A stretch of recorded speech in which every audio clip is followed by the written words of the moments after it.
All right, let's talk about Sam Darnold here in the Minnesota Vikings, who, ultimately, I think Darnold did some nice things. Darnold also made some mistakes in this one, and I want to talk about what do we do with Sam Darnold? Because, again, someone who it's been a very fun storyline to start the year of Sam Darnold and how well he played.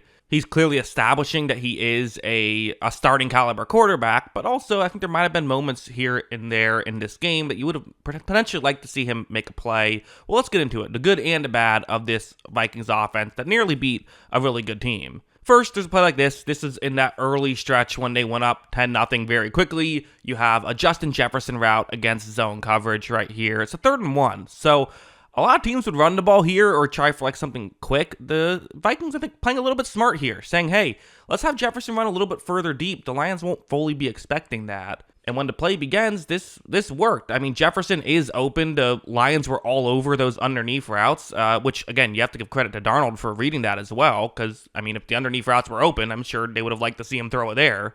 But you have Jefferson, really, not saying wide open is not fair because there are Lions players over the middle you have to navigate around.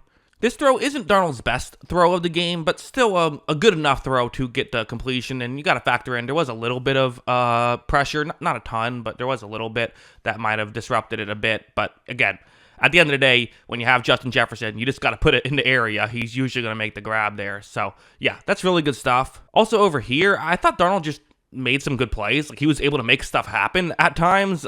This one was really a key example of it where, again, this is early on when Darnold is kind of, playing at his best. It's man coverage that the Lions are in. They're trusting their defensive players to be able to cover this really good Minnesota Vikings receiving core.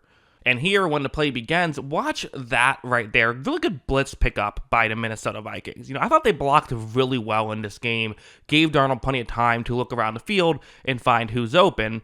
Unfortunately, on this play, not a lot's open. And kind of the thing about the Vikings in this game, I thought, was when they were able to take away Justin Jefferson, when the Lions were able to take away Justin Jefferson, the Vikings didn't have a ton else going on. As you see, though, Darnold is able to step up in the pocket, and since it's man, no one's covering over the middle of the field, picks up a ton of yards. So, again, doing what he can. Darnold's definitely been able to do this season, find ways to make plays work. However, again, let's go over here now. Kind of what I touched on that last play. I didn't think Addison had his best day in this one. I think they want more out of Jordan Addison. This is a situation that they want him to win on. It's a one-on-one matchup right here. In fairness, going up against Brian Branch, really good player, kind of the Swiss Army knife of the Lions, who he plays safety, but he really also plays corner. A lot going on there, but watch what happens on this one.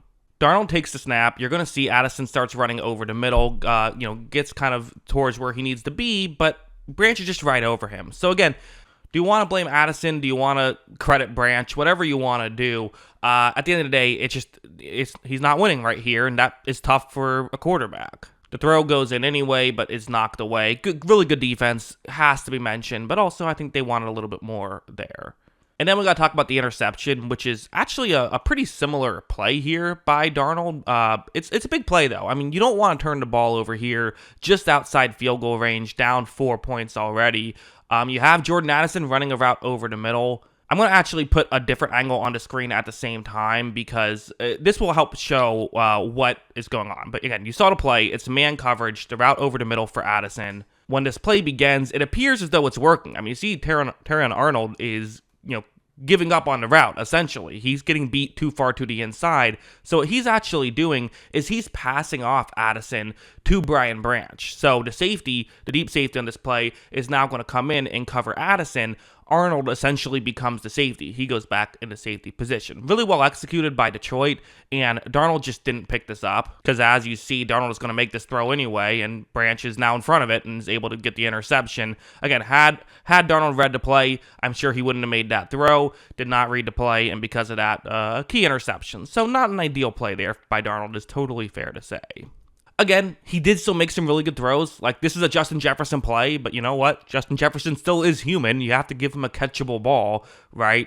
3rd down and 8. And at this point, I think it's worth mentioning, the Vikings did come back into this game. And yes, it was a defensive touchdown that gave them the lead, but they started scoring a bit in this second half to allow them to get back into the game. And a big part of it was Darnold. This play, for example, you have a deep shot to Jefferson. Darnold takes the snap. He's going to look in that direction. He fires in that direction. And again, there isn't a ton of separation right here. We almost talk about Justin Jefferson as if he's like a 99 Madden player going up against like 50 Madden players where you can just like, dominate every single matchup.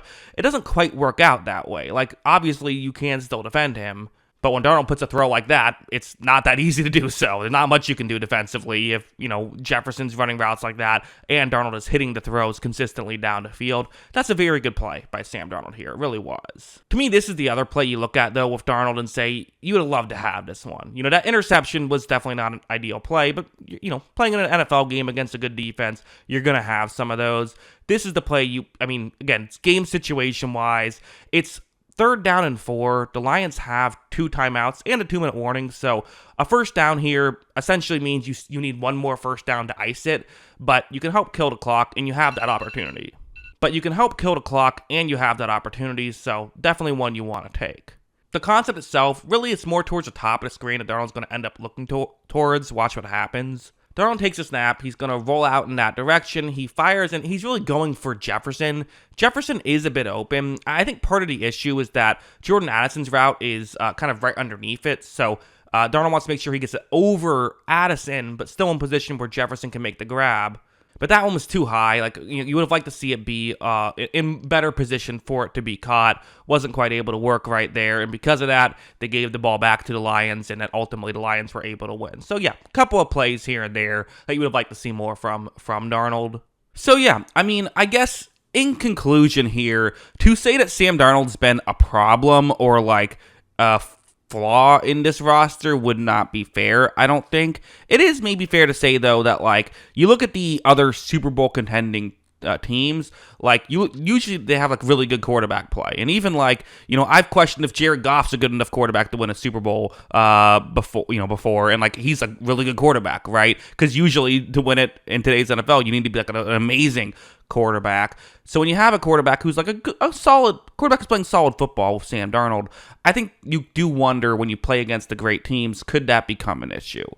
That being said, this game was, they were a play away from winning this game. So, like, it's unfair to completely sit here and say, like, oh, this is, you can't win with him. You can. Of course you can. And there's still some good stuff here with Darnold. As a whole, I thought he, again, added value to this roster. He's not just a passenger here, but he also isn't necessarily the driving force. But that's okay, because they have other driving forces. So, yeah, those are my thoughts on all of this. What are your thoughts? Let me know in the comments below. Always love hearing from you. And of course, as always, thanks for watching.